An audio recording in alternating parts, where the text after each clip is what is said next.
السلام علیکم ورحمۃ اللہ وبرکاتہ۔ الحمد للہ نحمدہ ونستعینہ ونستغفرہ ونؤمن بہ ونتوکل علیہ ونعوذ باللہ من شرور انفسنا ومن سیئات اعمالنا من يهده الله فلا مضل له ومن يضلل فلا هادي له أشهد أن لا إله إلا الله وحده لا شريك له وأشهد أن محمدا عبده ورسوله اللهم صل على محمد وعلى آل محمد كما صليت على إبراهيم وعلى آل إبراهيم إنك حميد مجيد اللهم بارك على محمد وعلى آل محمد كما باركت على إبراهيم وعلى آل إبراهيم إنك حميد مجيد يا أيها الذين آمنوا اتقوا الله حق تقاته ولا تموتن إلا وأنتم مسلمون يا أيها الناس اتقوا ربكم الذي خلقكم من نفس واحدة وخلق منها زوجها وبث منهما رجالا كثيرا ونساء واتقوا الله الذي تساءلون به والأرحام إن الله كان عليكم رقيبا يا أيها الذين آمنوا اتقوا الله وقولوا قولا سديدا يصلح لكم أعمالكم ويغفر لكم ذنوبكم ومن يطع الله ورسوله فقد فاز فوزا عظيما أما بعد فإن خير الحديث كتاب الله وخير الهدي هدي محمد صلى الله عليه وسلم وشر الأمور محدثاتها وكل محدثة بدعة وكل بدعة ضلالة وكل ضلالة في النار قال الله تبارك وتعالى في القرآن الحكيم إنا نحن نزلنا الذكر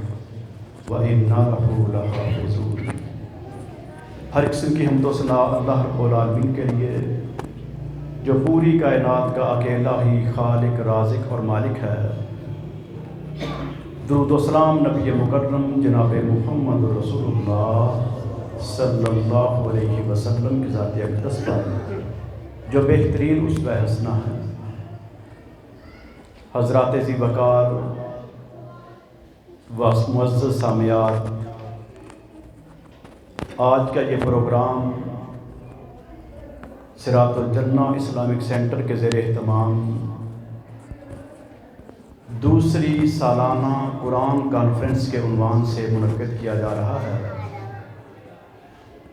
ہم اللہ رب العالمین کا شکر ادا کرتے ہیں کہ جس نے ہمیں اپنے اس گھر مسجد توحید کے اندر اکٹھا ہونے کی توفیق عطا فرمائی۔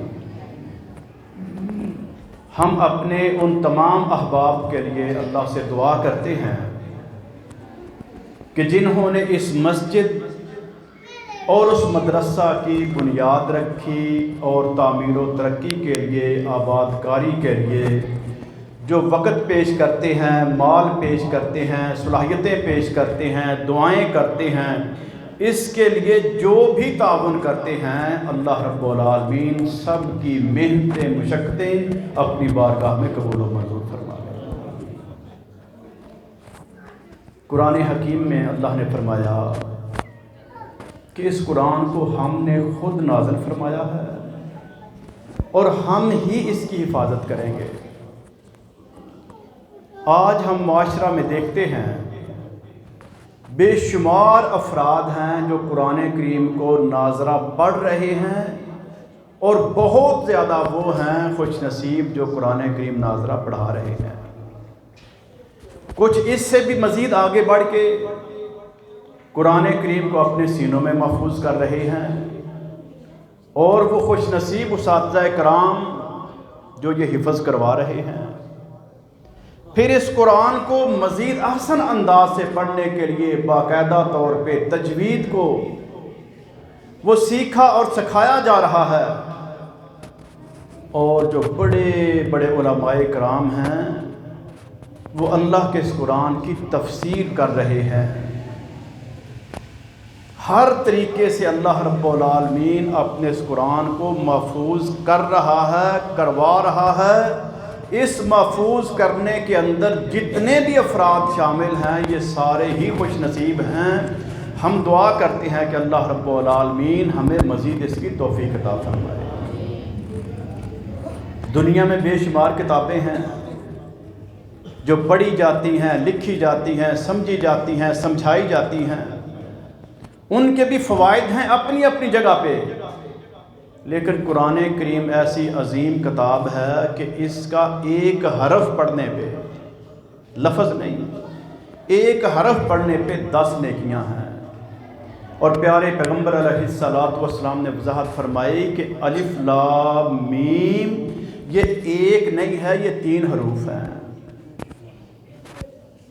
تو نیکی کا اندازہ اس وقت ہوگا جب ایک فرد کے پاس میزان کے اندر نیکیاں اور گناہ برابر ہو جائیں گے۔ اب ایک نیکی اس کو مل جائے تو اس کا پلڑا بھاری ہو سکتا ہے، وہ جنت میں جا سکتا ہے، لیکن اس ایک نیکی کی حیثیت کیا ہوگی؟ سگی ماں، جو اب شان سن رہے تھے نا آپ صاحب سے، یہ محبتیں باکمال محبتیں ہیں، دنیا میں ان کا نعم البدل ہے ہی کوئی نہیں،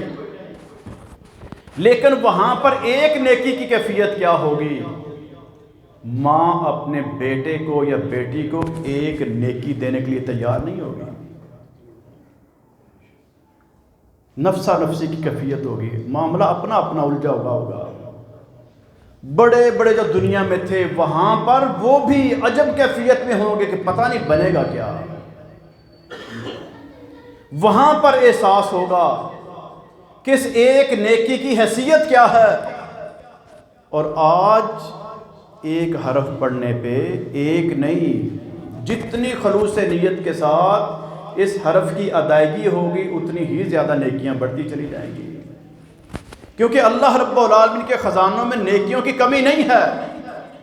وہ تو ہمیں دیکھتا ہے کہ ہماری نیت کیسی ہے، ہمارا کردار کیسا ہے، ہمارا اپنے رب سے تعلق کیسا ہے۔ جتنا زیادہ تعلق اپنے رب سے مضبوط کرتے جائیں گے، رب کی اس کتاب کو پڑھتے، سیکھتے، سمجھتے، اپناتے ہوئے آگے بڑھتے چلے جائیں گے، اللہ رب العالمین دنیا کے اندر بھی سر بلندی عطا کر دے گا، اور آخرت کے اندر تو اللہ عجب اعلان فرمائے گا، اپنے ان بندوں کو حکم دے گا کہ جاؤ دنیا میں رہتے ہوئے جو تم نے قرآن سیکھا تھا، آج قرآن کو پڑھتے چلے جاؤ اور جنت میں اعلیٰ سے اعلیٰ ترین مناظر کو طے کرتے چلے جاؤ۔ اللہ رب العالمین ہمیں اس کی توفیق عطا فرمائے۔